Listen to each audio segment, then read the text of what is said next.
All right, folks, must be Thursday, another edition of the Coach and Andy Show coming at you. So we're going to wait.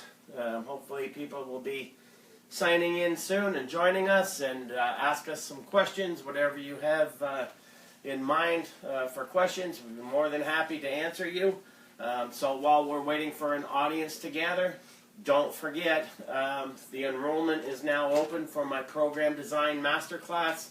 And of course, you'll find that at programdesignmasterclass.com, programdesignmasterclass.com, or Scott Abel's Program Design Master. If you want to search that way, you'll find it as well. So lots of people in our private Facebook group really enjoying all the new content on there.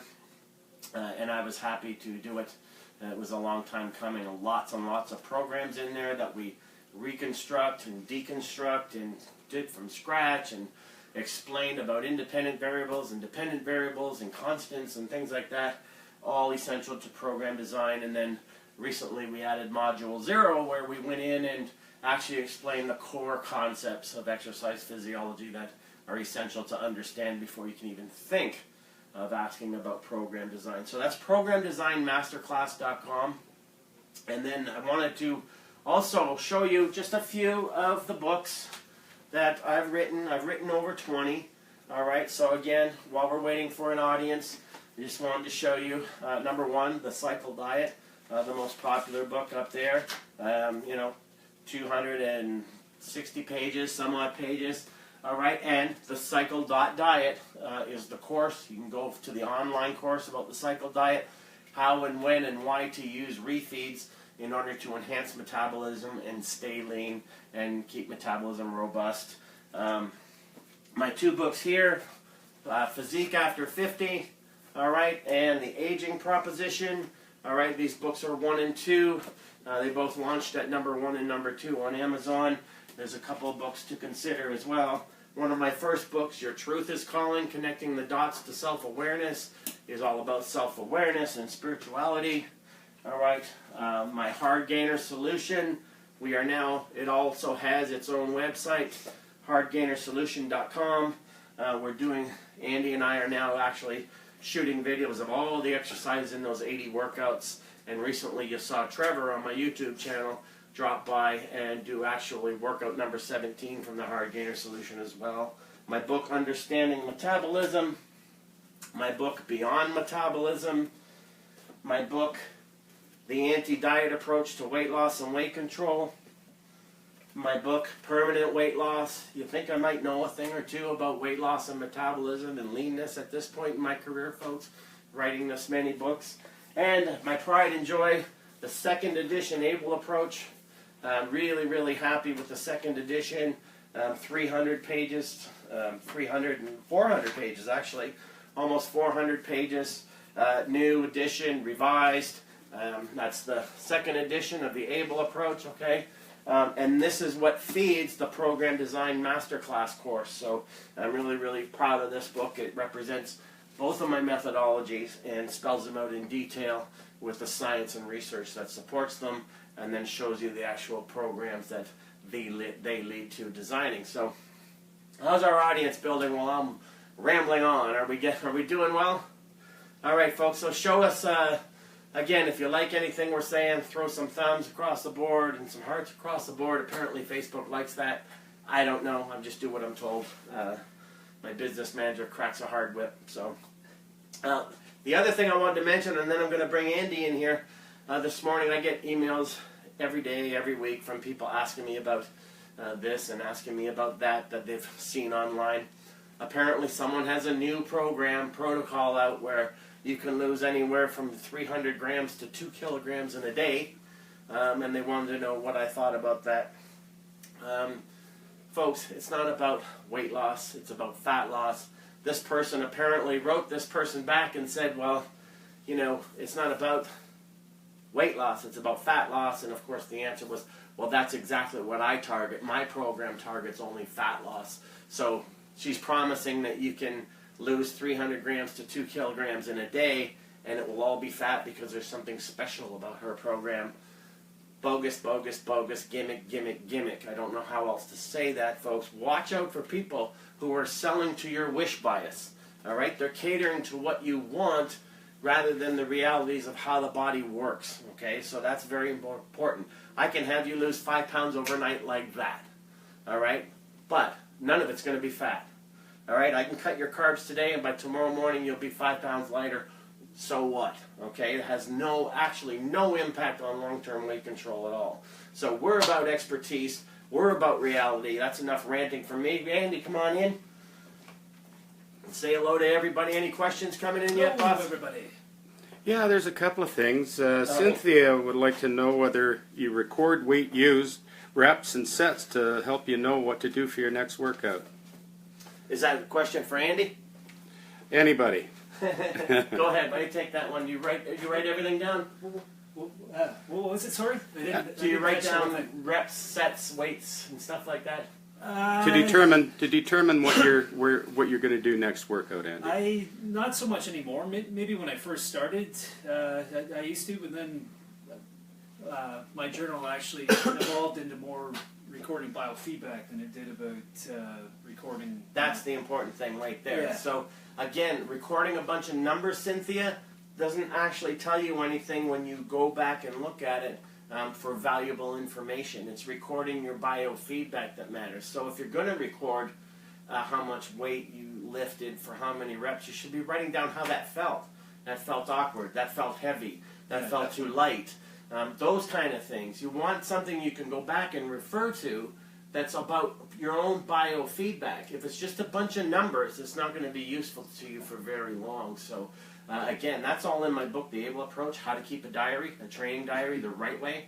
All right, you want to get away from as much as possible outside-in influence, and you want to start learning about inside-out influence. Okay, so that's what we call changing from external cues to internal cues. All right, internal cues are the truth. Internal cues rock your world. Okay, so that's an important thing. Thoughts? No, I covered it. Absolutely, yeah. No, I agree completely because.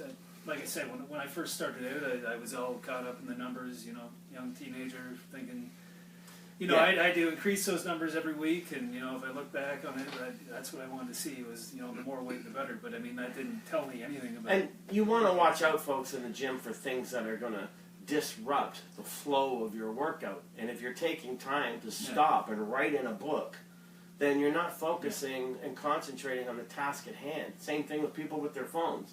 I don't get that. They're doing a set and then they're scrolling. I don't know. They're looking for music or I don't know what they're doing. Yeah, some people spend more time looking for a song than they do. Yeah, stay locked in. Be there for a purpose, right? Okay, so that's an important thing as well. That was a little rant, but I'm well known for those. So you said there was a couple questions, Brian? Max wants to know about when you know you're in supercompensation mode or when you're in supercompensation mode and can cheat meals in the diet.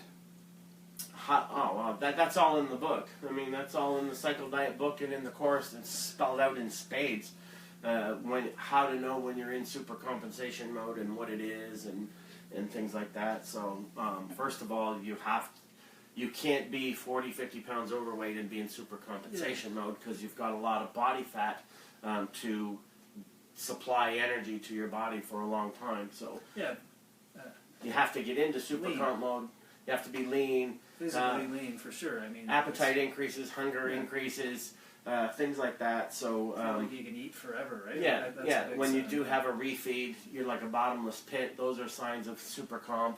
But the actual nitty-gritty details are in the Cycle Diet book or the Cycle.diet course. When that stuff is spelled out in tremendous detail, pages and pages and pages and videos and videos and videos of detail about supercomp mode. So that's where you want to pursue that. Otherwise, it would take a whole hour to discuss all that. Yeah, absolutely. Jeff was talking about how do you know when hunger goes from tolerable to intolerable? Well, intolerable hunger is indicated by things you don't want. So you start getting weaker in your exercise protocol. You're more fatigued and tired all the time. You start obsessing about food all the time. You can't concentrate. You get what we call diet-induced ADHD. Walk into a room, forget why you went in there. Irritability, things like that. Short temperament. What am I leaving out?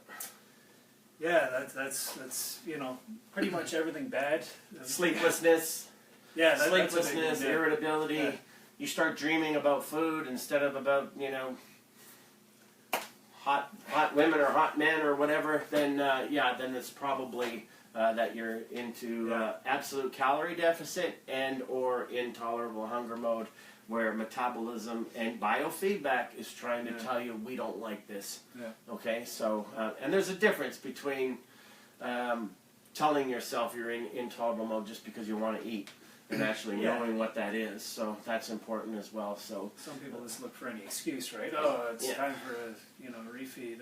you have to read biofeedback in honest ways and not attach emotion to it. Right? You're always going to be somewhat hungry when you go on a fat loss diet too. That's the other thing, right? Yeah. Like it's Yeah, that's because not one the only of side. the bothersome things that we always hear, right, was because we've both been following the cycle diet for years and years and years and years, both of us. Me too many years to even count. But you always hear from people who are trying to lose weight or lean out or whatever. Oh, but then I got these cravings, so I blew my diet. As if it's some kind of like rational 2 plus 2 equals 4. Oh, my cravings increased, so I blew my diet. Folks, that's just immaturity. Cravings will come and go. It's like cars passing you on the highway. If you give a craving time, it'll pass. But every time you feed a craving, you grow that monster. So, That's how bad habits develop. Starve a monster and it withers and dies. Feed a monster and it grows and gets stronger. So every time you feed a craving, you've just created a habit loop in your head to make that craving stronger and stronger. But it's not an excuse for anything. Cravings don't mean anything until you attach meaning to them. And that's the important thing there. People attach way too much. Oh, it's unnatural to have a craving. We live in a world of food abundance. It's completely natural to have food cravings. As a matter of fact, it's would be unusual if you didn't. And food marketers know that too. I mean, that's why Cinnabon pumps out commercials and smells. Cinnamon into you go into the mall. Yeah, and they're pumping that smell out there because they sell more food that way. So sure enough. Todd, Linny's frustrated. All right. Why does her weight loss slow down when she starts adding weight? I'm not following. Maybe it could be muscle mass, weighs Did more. you call me Todd again? Maybe. So Linny is the actual person's name? Yeah. Okay, I'm not following the question, Linny. You'll have to be more specific. Are you saying when you add more weight to the bar, your weight loss slows down? Because those things they're not connected. Andy can just tell you, he's in a strength protocol right now, which is not metabolic training at all. And he looks the same as he always looks because he's following his cycle diet protocol. So those things aren't necessarily connected, but when you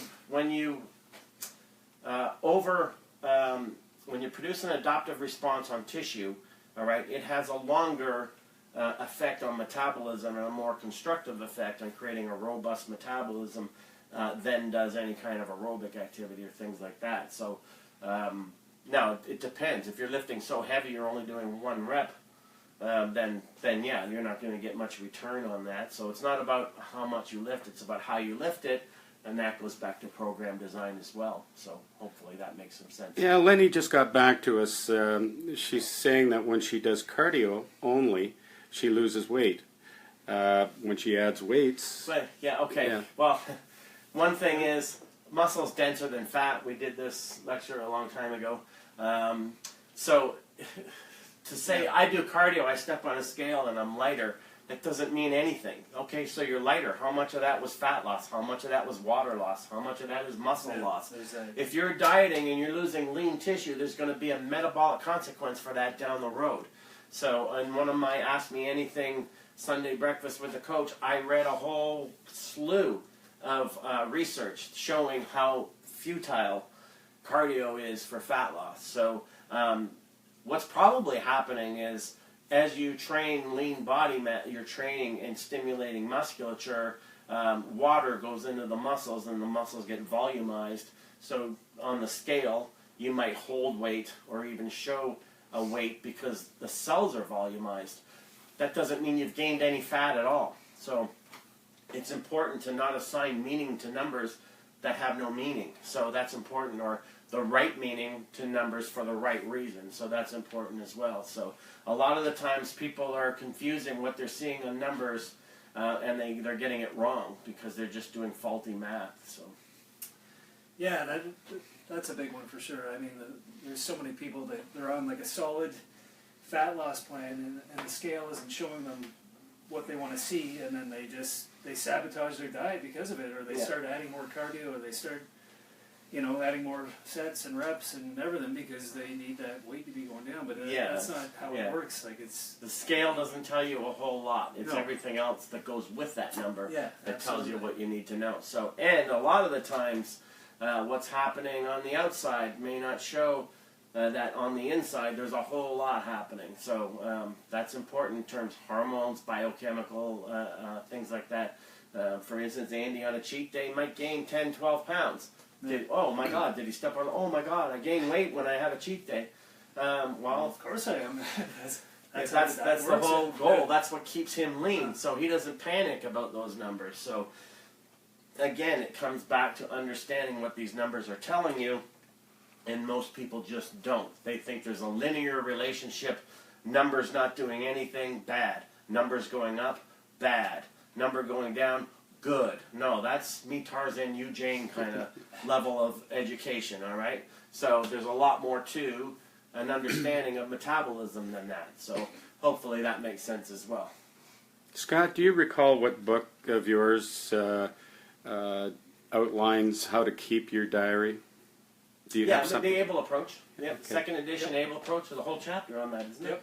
Yeah, definitely. Yeah, and at a certain point, you don't need those diaries anymore. Yeah, I don't use one anymore. No. But when I first started with you, I started doing one properly. Because I like to see it. Yeah, and it definitely helped me evolve more into a better trainee. So Well, now that we train at the same time in the same gym, if you walked in with a diary, I'd probably bitch slap you. So probably know that. So, but no, Andy's at a certain level where we know biofeedback. It's natural for us. It's not something where we got to write down because we're completely immersed in it. So that's a whole different thing, right?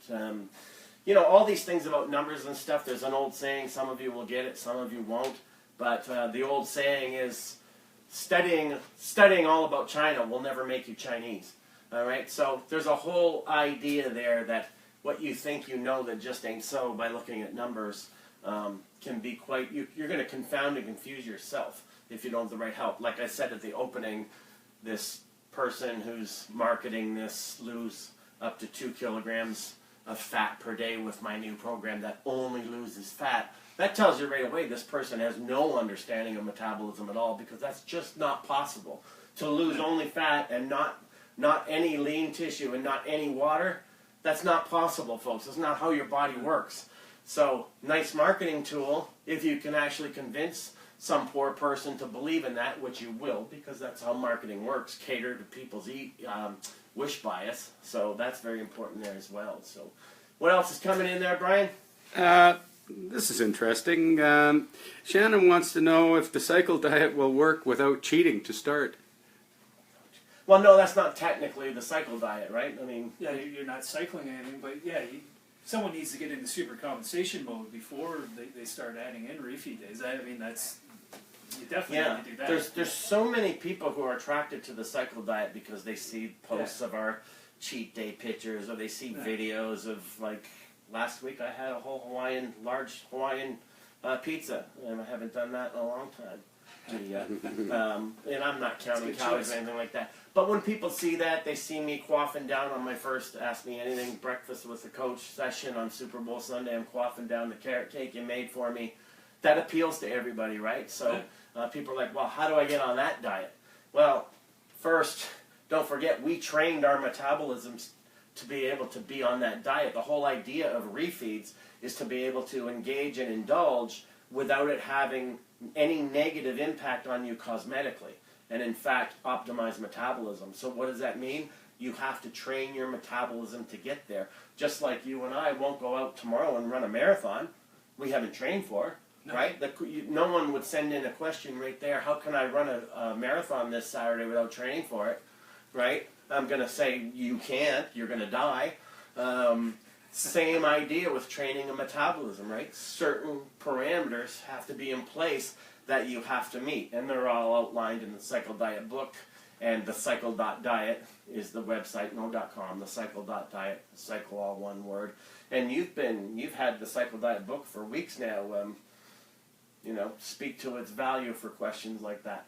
It's all spelled out. Yeah, I mean, everything, all the ins and outs of that diet are, you can read that book cover to cover, and it'll tell you everything you need to know about it, how you can apply it yourself. I would still recommend someone oversee. Yeah, like hiring Scott to kind of get you going, because it's you could definitely make some mistakes and just end up getting more fat in the long run. So yeah, and we understand the appeal, folks, of wanting to be able to live in the world we live in, the world of abundance, and eat hyper palatable foods and enjoy them without consequence. That's why I developed the diet. However, there's some certain metabolic realities that have to be considered. So, as I put in a quote card recently, yes, the Cycle Diet rules, but the Cycle Diet also has rules. So you don't just start willy-nilly. I put even in the Cycle Diet, one of the stories that I told was about being at a restaurant, and there was a whole bunch of people there after a Weight Watchers meeting talking about it being their cheat day. Well, those two things don't go together. Like, you can't be that overweight and be thinking cheat day. That's not how training metabolism works.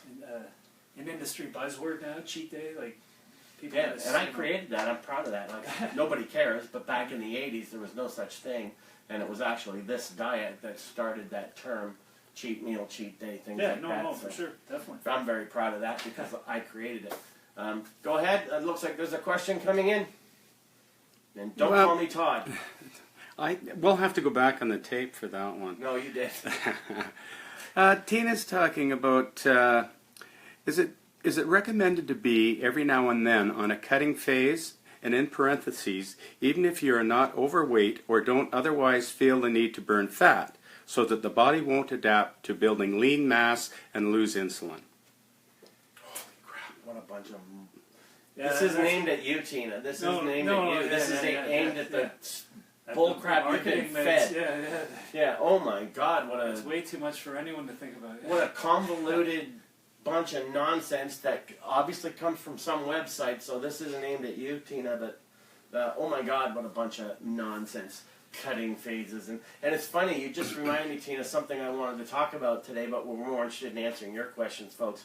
But some of these gimmicks, like people writing and talking about a lean bulk, right? Yeah, versus what the hell's a lean bulk? Yes. Just like we said earlier about this new, whoever this girl is who's advertising that her program only targets fat loss, which is not possible in terms of the realities of the biochemistry and the science of weight control and fat loss. The same thing in bulking up. Oh, I'd like to know if you can help me with a lean bulk. I don't even know what that means. So, contradiction in terms, silliness, this kind of thing. I'm going on a cutting phase. Is that going on a fat cut? Yeah, I don't know. It's like the same thing where, gain 15 pounds of muscle and get Andy's abs in 8 weeks and do both at the same time. Guess what? For 99% of the people, that's not going to happen at the same time. No. Right? So you bulked up for a year? Oh, 2 years almost, yeah. Like it was, I think about, it was 18 months anyway, so. Yeah, and you can see those pictures on Andy's Instagram account. Similarly, this past Sunday on my Sunday call-in show, write-in show, Ask Me Anything show, Scott Milne checked in. Yeah, and he was writing on how I bulked him up. We put 100 pounds on him in a year. 100 pounds. Now he's a big lad. But, tall too. I mean, I never said, hey, Scott, hey, Andy, we're going to put you on a lean bulk. Right? Oh, yeah. I don't know what that means. No, and it's the same. It's the same thing here, Tina. I'm sorry I went off on a rant because this stuff drives me nuts because it's deliberately aimed at people like yourself who are being taken advantage of by people who have no understanding of the science involved. The terms don't even make sense. Why would you go on a cutting phase first of all, one of my famous Abel body expressions is you can't sculpt a pebble. So if you're skinny fat and you have no muscle to begin with, how are you going to sculpt it? You can't sculpt something that's not there. All right? So you have to put on the lean tissue in order to be able to sculpt it. So that's an important thing as well. So a lot of these things are being said out there. People gather a following for whatever reason. They're good marketers, or they have hot bodies, or whatever.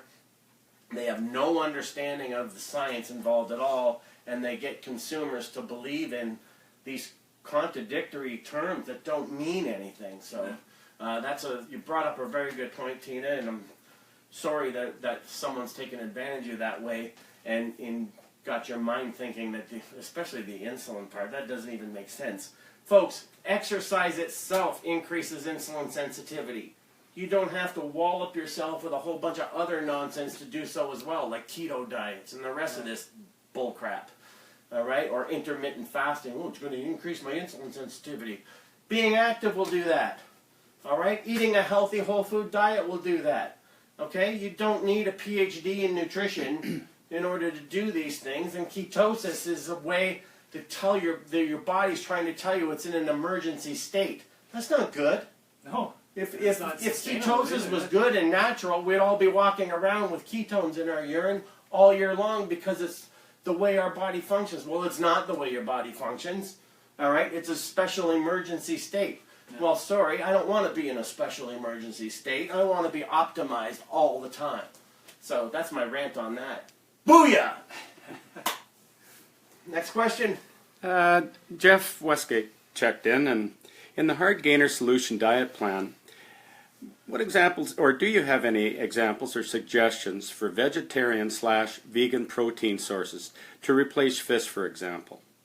Well, I have lots of vegan diets that I use, and you do too. I mean, they might not be in that particular book because the Hard Gainer, I would suggest almost right away, is going to be someone who needs animal flesh. If you're already a hard gainer, yeah, you're probably not going to gain a whole lot on a vegan diet. Like, it's just, I haven't seen too many buff rabbits.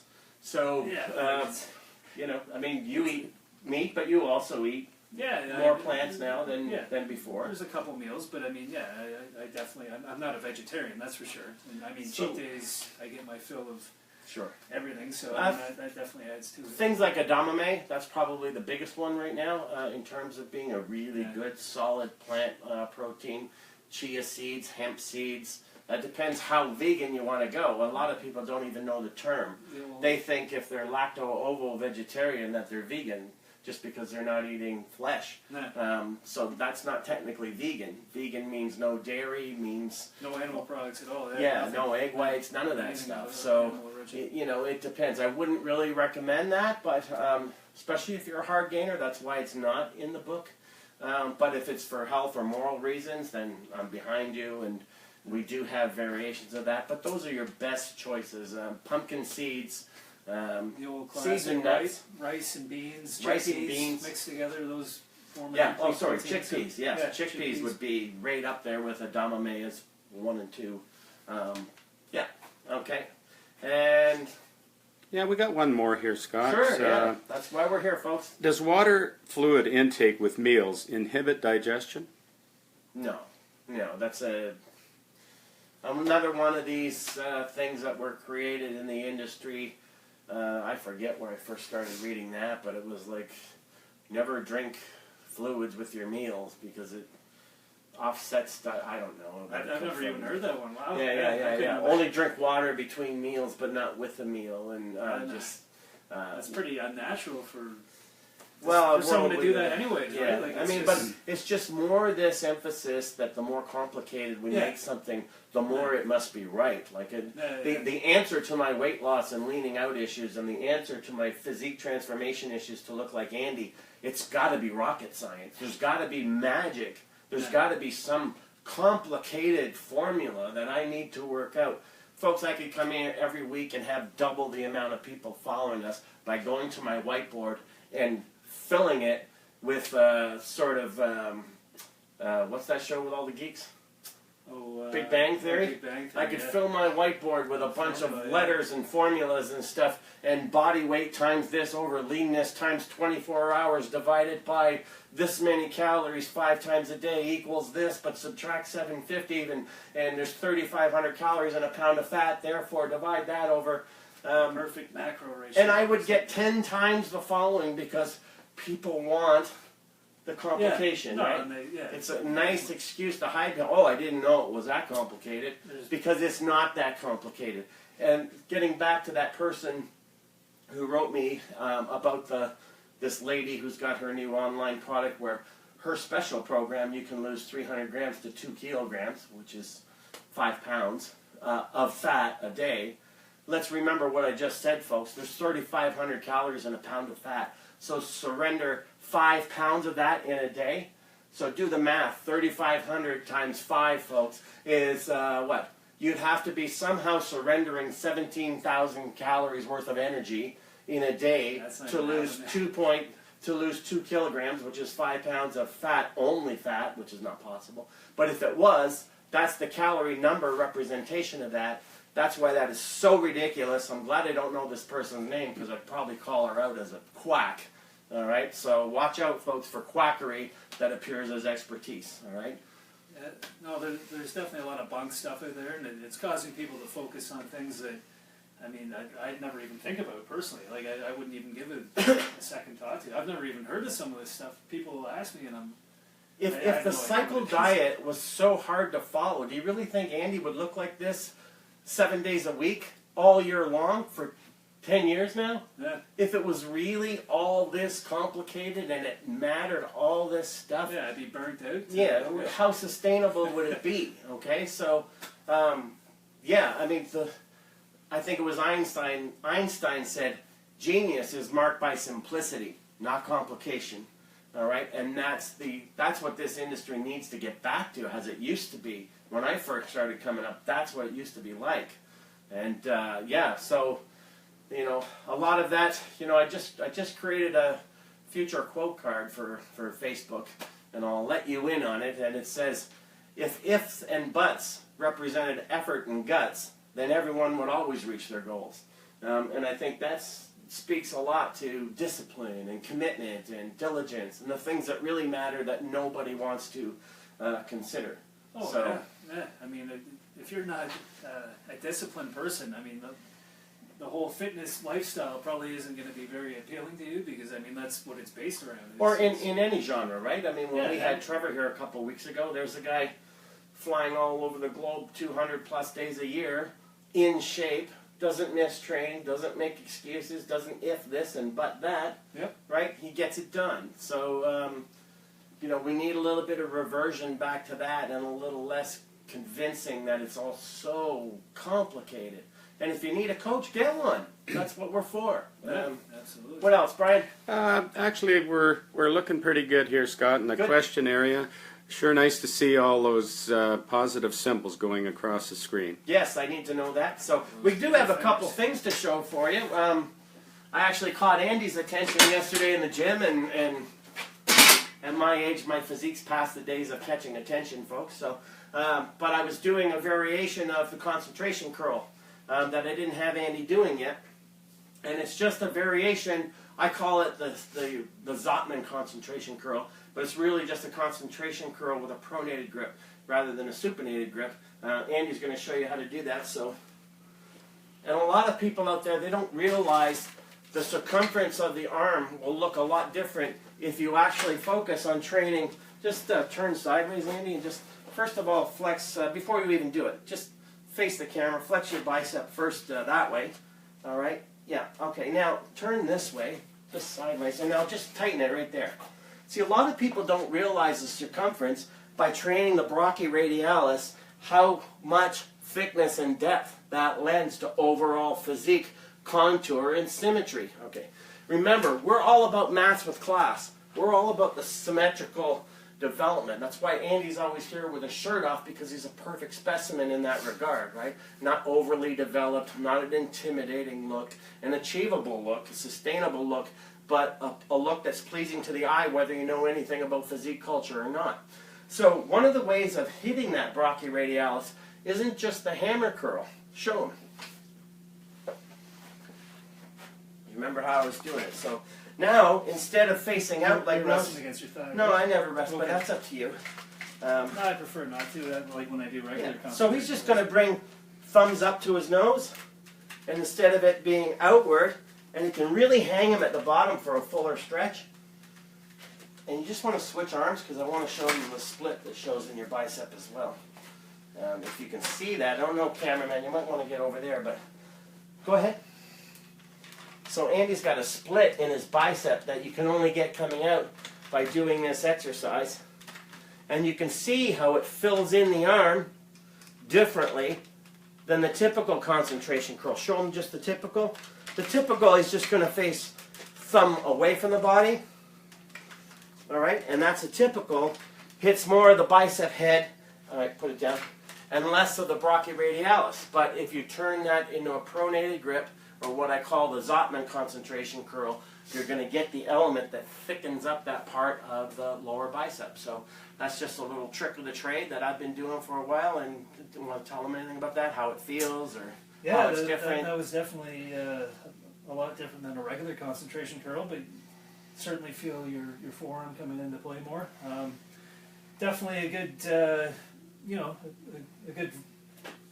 good exercise to add more variety to your arm training. I mean, sometimes it's just an exercise tweakology, right? Yeah, it's still a concentration curl. We're tweaking it with one small thing that turns it into a completely different movement. On that note, got another one for you. We're going to do some cable front raises. I'm going to show you two variations of this one, and you'll see a substantial difference in the way the muscles are recruited. So again, innervation training of mine in the Abel approach talks about how all these strength experts have it wrong. All right, they talk about the key thing to develop a body being how much you lift. I talk about ranges and planes of motion, all right, and angles of contraction. So I'm going to show you exactly what that looks like. So first we'll just do the variation, Andy, just the regular the one. common variation of the two-arm cable front raise. I'll get this out of the way so we can get a fuller shot.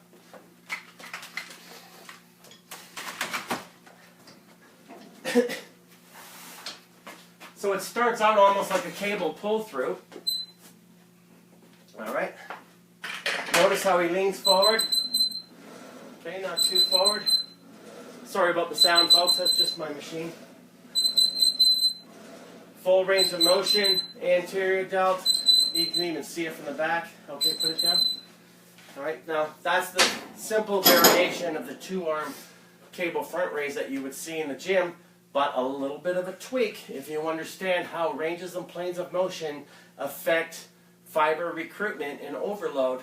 Then you can do special things to simple exercises. So show them this variation. So he's going to get in that position now, but he's going to go halfway between bent, like a bent row, and standing straight. So he's going to get down low, a little higher. There you go. And he's going to raise it up now. Bam. And you'll see this creates, I don't know if you can get in there, cameraman. First of all, from the front. Go ahead, do it with a little boom. So it's still a two-arm cable front raise. So now you're getting more medial delt, more rear delt, trapezius 2 and 4 in there. Awesome. Good, good, good. So that's two variations of the same movement that produce a preponderantly different effect in terms of fiber recruitment. That's an exercise on what we call tweakology. So that would be an exercise in the difference between tactic versus strategy. Strategy has to do with program design. Tactic has to do with implementation. Tell them a little bit about that one. Ooh, that was good. Doing that more bent over version definitely puts more emphasis on that reach. You'll be doing that. Yeah, You'll be doing that, right? Big time. That's Because awesome. I mean, in Andy's program, if it says two-arm cable front raise, it doesn't distinguish. He can do either variation, and that is an exercise in tweakology to make the same exercise different. will actually affect muscle fiber recruitment because it's a different plane and range of motion, even though it's the same muscle function. Hopefully that makes sense to you as well. So any other things coming in? Nothing coming in? Don't forget, folks, our podcast, my podcast, Smarter Sculpted Physique. That's Smarter Sculpted Physique. You want to get on the podcast. The numbers are growing and growing and growing. And man, have we got some real special guests coming up. I don't want to say who, but some industry giants are coming on board to join us on Smarter Sculpted Physique. So I'm really happy about that. So go on iTunes or wherever you gather your stuff online and sign up for Smarter Sculpted Physique as well. And yeah, so that's a lot for today. Hopefully you've absorbed some of the stuff we've been talking about in terms of gimmicks versus reality versus program design, exercise, instruction, things like that. Any other questions coming in?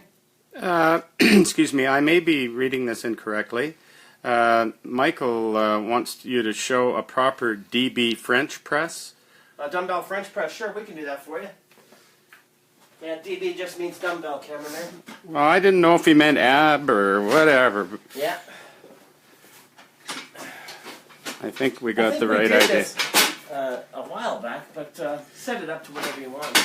Yeah. Now the thing about the dumbbell French press, folks, is you'll often see people there's actually benches in your gym that don't allow for varied angles of expression, right? So you're in the perpendicular angle. You don't need to be in that perpendicular angle. Hang on, Andy. I would suggest if your bench allows for adjustment, you come to the next angle below perpendicular, and that's going to put a lot less strain on your elbows and shoulders.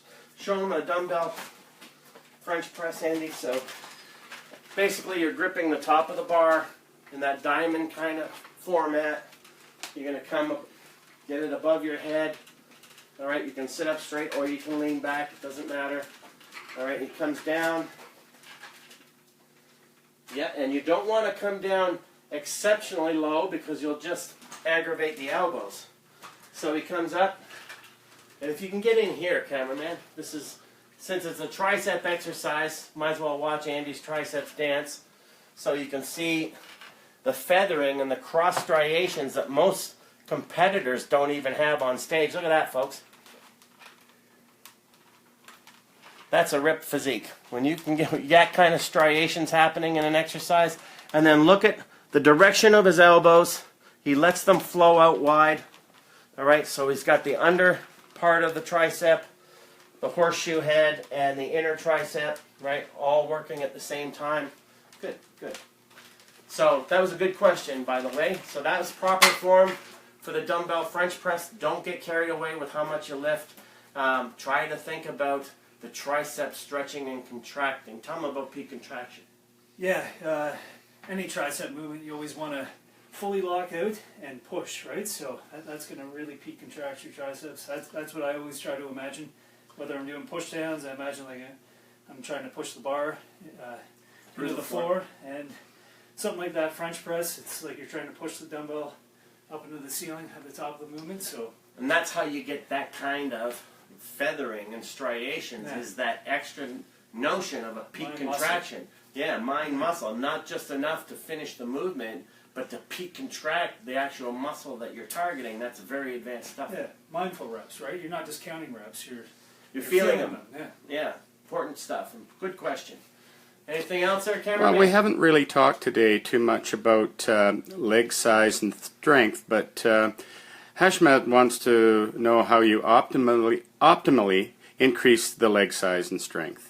Is there a that would take a whole lecture. Exactly, yeah. Optimally, that depends, one, on the person. Obviously, Yeah. Andy's got longer limbs than I have, so he's going to be affected by that in his exercise selection and things like that.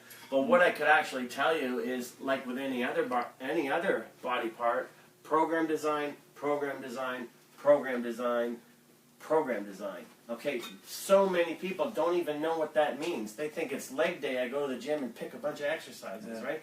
And a collection of exercises doesn't equate to an effective workout.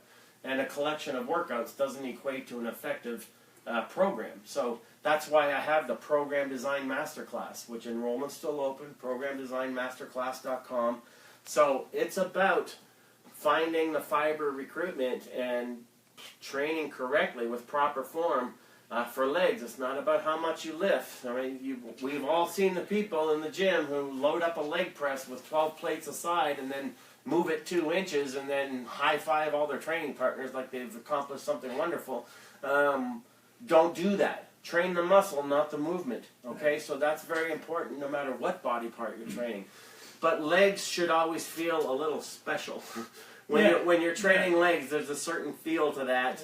That should be the hardest workout of the week. I mean, it is for me for the most part. So unless you're doing whole body or metabolic training or like something like that. If you're doing a body part where it's you have a leg specific workout, that should be a pretty tough workout.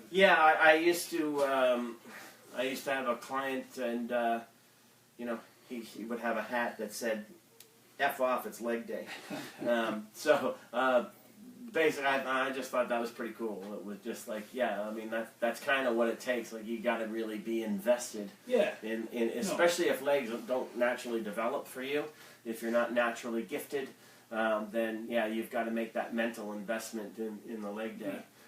Unless you're, like we said, whole body training, or you're at a certain, beginner level of development, then all that stuff's gonna come over years and years. It's not gonna happen instantly. That was a great question. Really good question.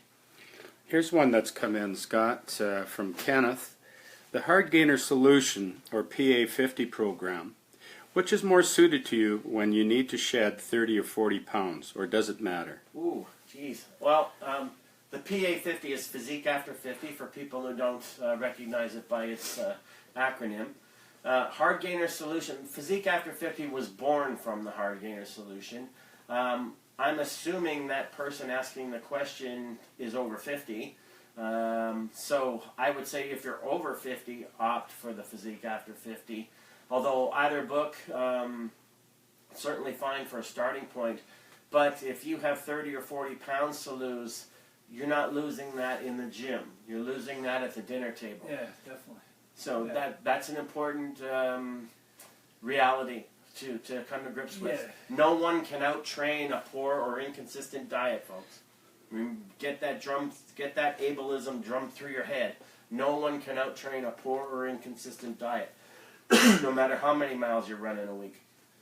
So you see it all the time. Especially, I mean, that's why gym memberships go up after Christmas and the New Year. People are trying to out-train, indulging over the holidays. I mean, it's that mindset that carries over. Yes, and you got to remember, if you're over 50, there's a lot of biochemical and hormonal disruptions and changes that take place that make it even more difficult. So that's just the reality. It's not easier as you get older. It's harder to lean out. It's not impossible, but again, that points to getting some kind of expert help. All right, and that's just the way it is, right? And oftentimes expert help isn't from some 30-year-old personal trainer who has no idea what it feels like to be 50 and over, and all the limitations that come with that. So, as I like to say for the Physique After 50 crowd, accept the new limitations of your body, but within those limitations, find all the possibilities. All right, and that's important as well. Within your limitations, find the possibilities. All right, so there's always something you can be doing.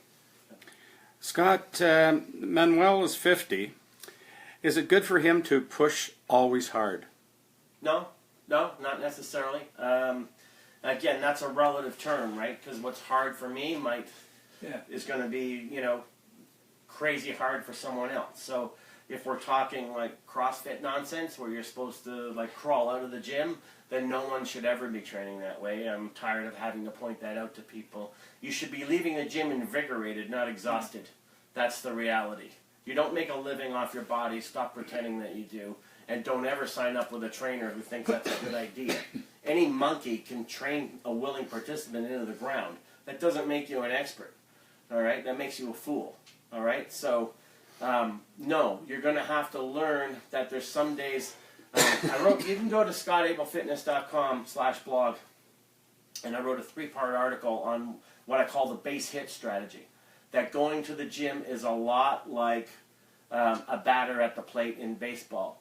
Some days you're going to want to swing for the fences and swing for that home run, but more often than not, you just want to get a base hit and keep the ball in play.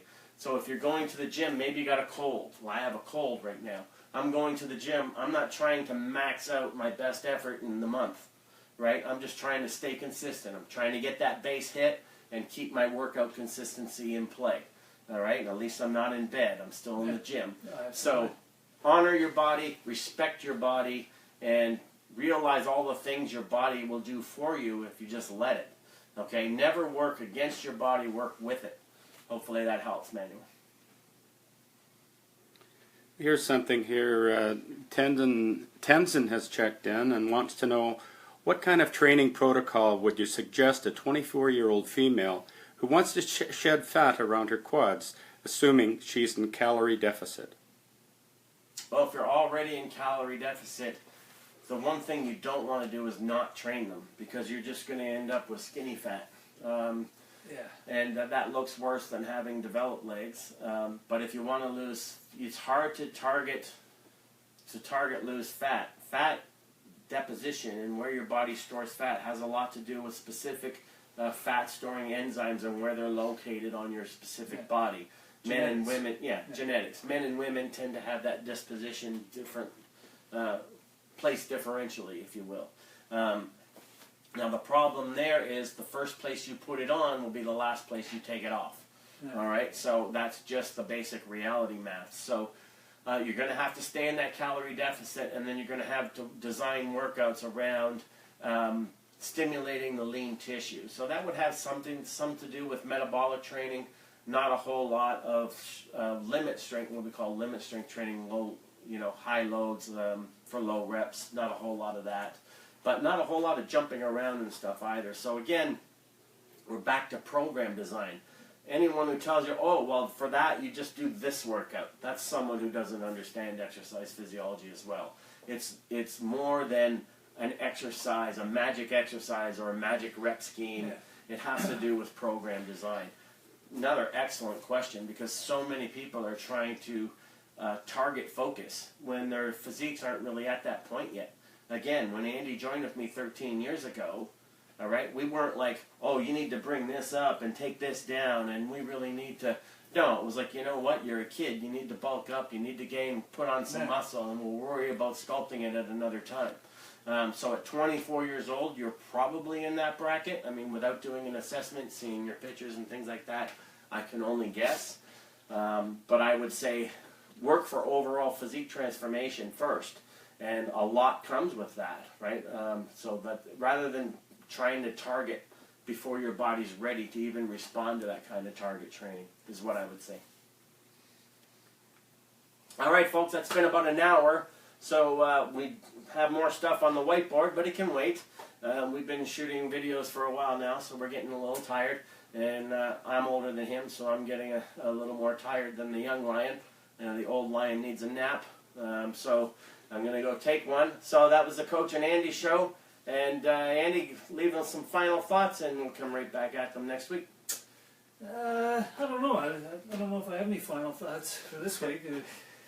And don't forget, folks, Smarter Sculpted Physique Podcast on iTunes, programdesignmasterclass.com if you want to get into program design and up your education on all this stuff. The Abel approach, based on my second edition Abel approach. And the Cycle.diet, you've been... Cycle.diet, yeah. No, that's a great book, great resource. You want to find out how Andy can eat pizza and ice cream every week and still look like this all the time. And now, I mean, it's funny, since our first Facebook Live, when people were questioning how long you had to diet to look like this to come Facebook Live, now after all these sessions and all these weeks, I think people are finally accepting that you do look like this year-round. And you look like this year-round because you follow the Cycle diet, which has focused refeed days on any kind of food you want. So that's the Cycle.diet. Find out more about that. And we're glad you joined us, folks. And we hope you'll stay tuned and maybe come visit us again next week. And if you can't make it live, then we're going to post all these to YouTube. So you can go to my YouTube channel and find the Coach and Andy Show episodes on there. And keep the questions coming. Those were fantastic questions today, folks. So glad you could join us. Take care.